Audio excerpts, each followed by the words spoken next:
Welcome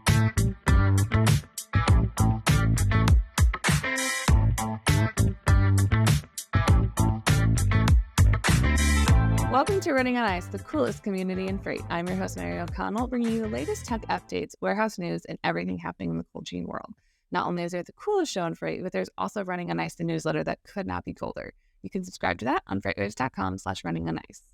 Today, we are joined by Royce Neubauer, founder and CEO of SFL Companies. Welcome back to the show, Royce. Happy to be back. How are you doing? I'm doing well. I'm excited to continue on our conversation and get down into the all things cold chain. So I guess, what would you say are some of the biggest challenges that we see out in the cold chain and temperature controlled world on a daily basis? I think there's a few things. I think it starts with just the temperature control in general, right? I mean, that starts at shipping. We have to train our drivers to make sure that they're pulping product if they're allowed to make sure that the shipper is pre-cooling the product to the correct temperature.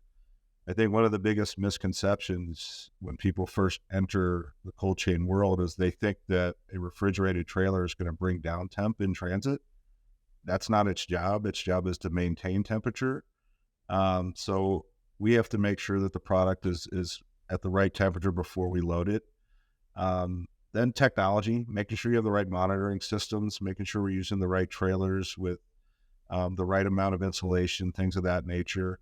So we pre-vet our carriers. We're able to track their trailers through their bin. There's some good technology out there today that allows us to really dial deep on the carriers that we're loading, and not just their FMCSA or DOT or safety ratings, the actual equipment that they're using. And that's imperative if you're loading, temperature controlled product the way we do. So making sure that the equipment, the technology is up to speed and up to snuff. And then just training our drivers, talking to them about what we're picking up, making sure that they understand, the color of the product, especially if you're loading tomatoes or bananas or things of that nature. And just educating them on the proper protocol. Making sure that the product's not loaded too high, that it's not pitching an air chute, that it's not too far back on the trailer so the air can circulate properly. So that goes into the training process. And then just tackling the unknown, the unforeseen at times. In the winter, obviously it can get pretty cold throughout the plains and Northeast and here in the Midwest. And understanding that if we run into any stoppages in transit, that product could be in jeopardy. So making quick decisions and communicating with our customers. The temperature control world has a lot of challenges, but if you understand what you're doing and really dive deep and become a professional in that aspect, you can stay away from some of these issues that tend to pop up for others. I feel like the best preparedness you can kind of use to avoid some of the more common problems and save your efforts for the really difficult problems that you 100%. That you wake up that morning and go, oh no, what have we done? How are we going to fix this one? How are we going to fix this one? Right. Yeah. I guess how early before like a carrier that shows up to a shipper, like how early do they need to turn on that reefer unit to make sure that it's at that valid temperature? So like if you're hauling something from, that might be 40 degrees and then you have your next shipment 20 miles away is it needs to be down to like 32 degrees. How much time do carriers need to allot for transportation like that? Because that's going to affect pickup times and everything like that too. 100%. We tend to have our guys pre-cool a few hours before loading. A lot of it has to do with where they're at, right? I mean, if you're picking up in California this time of year, it's hot. All right. So you need to be pre-cooling 2 or 3 hours before time. If you're loading strawberries, it need to be at 35 degrees because the temperature outside might be 90. Right. So you can't just pull up to the dock, bump the dock, turn the reefer on and expect to get loaded. You're going to waste a few hours sitting there. So it goes both ways. And we tell our drivers the expectation when we dispatch them. Our technology will update them on any temperature changes. We're pinging their phones, we're pinging the dispatchers to make sure that they understand what the temperature of that shipment needs to be, and it's communicated. It's a verbal communication, it's a written communication. We're sending it in text, we're sending it in email, and we're talking to the driver in dispatch, right? Um, and then when they get loaded, if it's during working hours, our team is making sure that, hey, that refrigeration unit is running at XYZ temperature and it's continuous. That is another thing that we mandate here at SFL. We don't want any temperatures stopping and starting. It needs to be a continuous cold chain. So every shipment that we run, especially in produce and food, is going to be on a continuous cycle. Sometimes when you run into issues on the other end, it's because that driver had changed it to a stop start. And that's when you'll see spikes in temperature throughout transit. We don't want to see that. We want to see that consistent line across. When we explain that and loading, and it's in every rate confirmation, it's in every conversation we have.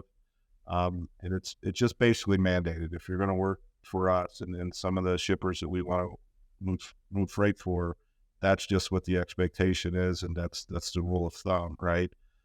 So, we also talk to our shippers. We want to make sure the product's pre-cooled. We want to make sure they're tracking that trailer too. I think it is a team effort. Sometimes, especially back when I first started in the industry, it was like the shipper was against the driver. And if there was a mistake, they were blaming each other. I say they're both at fault, right? And it's the broker's job to communicate both ends of that for the shipper to understand that, hey, please make sure this trailer's pre-cooled at the right temp so we don't have any issues. And then as we're communicating with the dispatcher or driver that, hey, make sure the product's pre-cooled. If they won't let you pulp it, call us. Because then all we have to do is pick up the phone and call our customers and have that conversation that you've got to at least show our drivers something to give them confidence that this product is pulped at the right temperature before they load it, or they're not going to be held guilty if something shows up wrong, if we have a good reefer download or a good temp recorder, right? So just communicating up front, you can stave off so many issues at the shipping process. Making sure the trailer's pre-cooled, that was a great, great point you made. Making sure that the product's pre-cooled, making sure that it's loaded properly. Those three things are going to take care of 95% of the issues that you'll run into in a cold chain situation. I like that you guys truly have that partnership with your carriers and your shippers, and you kind of expect everyone to work together on the same page. It's not that us against them thing where, if your driver shows up and they see something wrong, they feel comfortable enough to call you. And then in turn, you can go ahead and call that shipper and say, hey, what's going on? I thought we were all kind of on the same page about this shipment. I do truly like that, you do have your shippers back and your carriers back at the end of the day, because there's a lot of people out there that wouldn't necessarily take the time to go advocate for their driver with the shipper. Would ultimately, it's the shipper's goods that's going to potentially be at risk of getting damaged. 100%, right? I mean, we're all in this together. We all have a piece of that cold chain from pickup to delivery, so we have to work together. And we understand that sometimes, they'll get slowed down on the field and the product doesn't come in as fast as we'd like, and drivers get stuck at shipping. It's tough, right? So sometimes a shipper will try to rush something onto a truck and it hasn't been pre-cooled properly. 9 times out of 10, you're going to end up with a problem at delivery. You're going to see a temp tail that starts high and goes low, low, low through transit because that reefer unit's working overtime trying to bring that temp down, but it's not made to do that. So if the temp, I'd rather sit at shipping for another hour, 2 hours, so they can pre-cool the product properly or pre-cool that trailer properly, because it's going to keep us clear of any issues at delivery. I like that. That's kind of working proactively to avoid some of those common issues that you see. Because nobody wants to wake up that day and have an entire trailer of spoiled goods. Like, that's just not fun for anyone. So I think anything you can do to kind of avoid that is a win. 100%. I agree with you. So I guess when it comes to it, this is something that also, we've seen a lot of food recalls lately and other things. And, food waste it's well known that it's a pretty big contributor to carbon emissions. I guess that kind of goes in hand with food safety, because, you don't want to have a pallet of strawberries go out and it's not at the right temperature. It could have, fallen outside of that appropriate zone during transport. And then you're left, well, how do we sell it? How do we not sell it? What do we do with it? So kind of how important is that food safety component to the cold chain shipping and, really being educated and informed around shipping policies? Yeah, I mean, food safety is imperative, right? I mean, it's the one thing that we focus on every single shipment to make sure that the trailer is properly cleaned, right? Because these guys are loading different commodities, and that's part of our conversation with them is understanding that, hey, I'm going to pick up a load of lettuce. You couldn't have had raw meat in your trailer in the past 30 days without a proper clean out, right? And that's a disinfectant clean out. So, we communicate this with our carriers. Luckily, we've been in the business long enough that we know which carriers are hauling, dog food or meat or produce. And it's typically not the same carriers.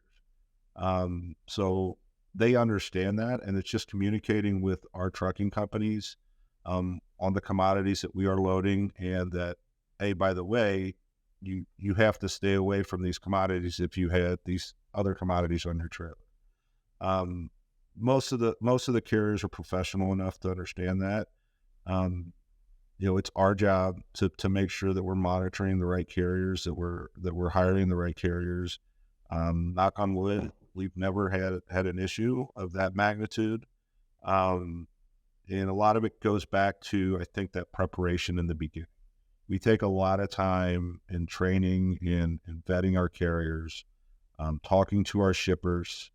That's another thing. I mean, if a trailer pulls up and there's just an awkward smell in the trailer, don't load it. We'll we will find another truck.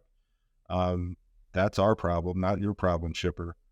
Just let's not load this truck. I'll send them to get a clean out and inspect what's going on there, but we're not loading that truck today. We'll send somebody else in. I would rather have that phone call up front than that phone call a month later saying, hey, there might be a foodborne illness that came out of your trailer. So, goes back to that team effort. And I know I keep harping on it, but I really think it's super important when you're loading, product that people are consuming. You have to communicate with your shippers. You have to communicate with your drivers, because it's our job in the cold chain to prevent that from the shipping through delivery point. Once it's delivered, then it's up to that retailer, up to that wholesaler, whoever is taking ownership of that product. I wish this would go through all the way through to companies like, your home delivery companies, your final mile companies. I'm wondering where they fit into this conversation, because I'm afraid to get my food delivered from the grocery store to my house at times, and it's sitting out on your porch. And I'm like, hold on a second. If I just sat a load of strawberries out on the dock and left, I would probably be buying the strawberries. So, it's interesting how that's working in the final mile sector. But I know in our sector, we're constantly focused on it. Our brokers, our operations teams are talking to shippers, are talking to drivers to make sure that trailer was cleaned out properly, and that nothing was inside that trailer that could cause a type of foodborne illness that we're talking about.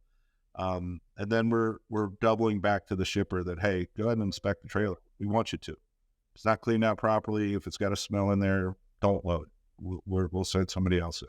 I think also, if I remember correctly, I don't have the updated information on it, but I know that the FDA I think it's the FDA, they have the home delivery and the final mile in their crosshairs as well, because they want to make sure that they can get the temperatures for it. Like, I know that Instacart, I think they're piloting a program where they can actually say what temperature things were at and how long it was outside of a window. Unfortunately, if they deliver it on someone's doorstep, that's kind of out of their control if they're not there. But, as someone who has used it, I usually am home. I schedule it for when I'm home, but, I'm not everyone who uses the service. We've used it on like vacations and stuff. But same thing, we're there when the food arrives. But if we're talking about the entirety of the cold chain, that is a piece of it, right? And that conversation needs to be had. And it's going to make the dynamic a little bit more complex than it is today.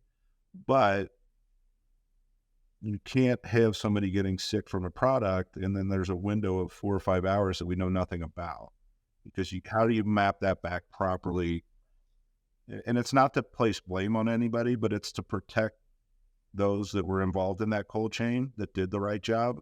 And at the same time, if you don't know where the problem came from, it's impossible to solve it and come up with an answer and a solution. So we kind of touched on it a little bit, but when those problems do come up, what's kind of the best way of solving them? I know it's a pretty broad question, but like, if you have obviously if you have a funky trailer, we covered that one. They go to wash out, you recover it with someone else.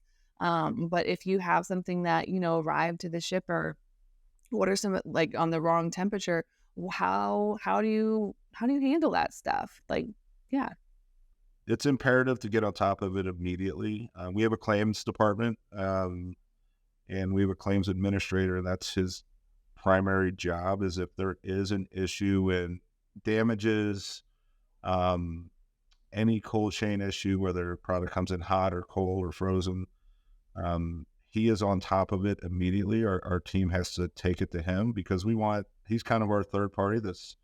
He has no skin in the game. He's not friends with the carrier. He's not friends with the shipper or his customer. It's his job is just to look at the data and collect as much of it as possible as quickly as possible. So, we need pictures of the product. We need pulp temps. We want to see if they can show us how it was loaded, because a lot of that can start if the product's loaded too high and air couldn't circulate, if the air shoe was pinched, things of that nature.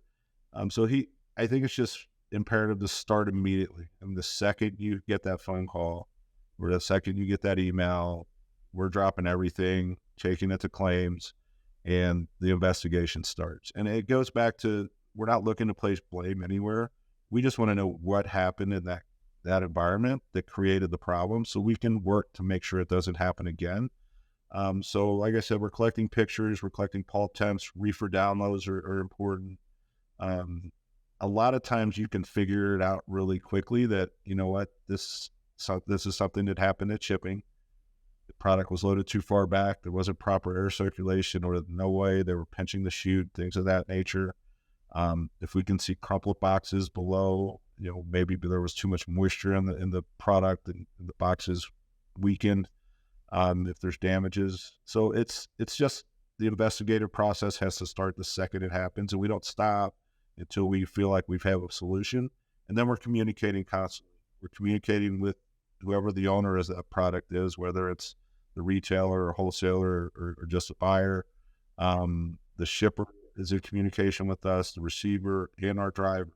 And we don't leave that dock until we know what's going on. Where you run into problems is when a driver just pulls away and just leaves and the investigation hasn't properly circumvented. Then it becomes a he said, she said, and everybody starts pointing fingers. So our goal isn't to do that or have people doing that. Our goal is to really find the problem and the source, so then we can educate that carrier or educate our shipper on what happened here. And we're tracking every single shipment that way. So if we run into multiple problems and we have a single source that connects them, say a shipper or a carrier, then it's easier to kind of connect the dots and start to problem solve from there. But I would tell people that aren't familiar with shipping in general, but especially in the cold chain, that investigative process has to start immediately, and it has to be thorough. You can't leave any stone unturned. You have to really get as many pictures as you can, as many temperatures as you can, and then investigate it.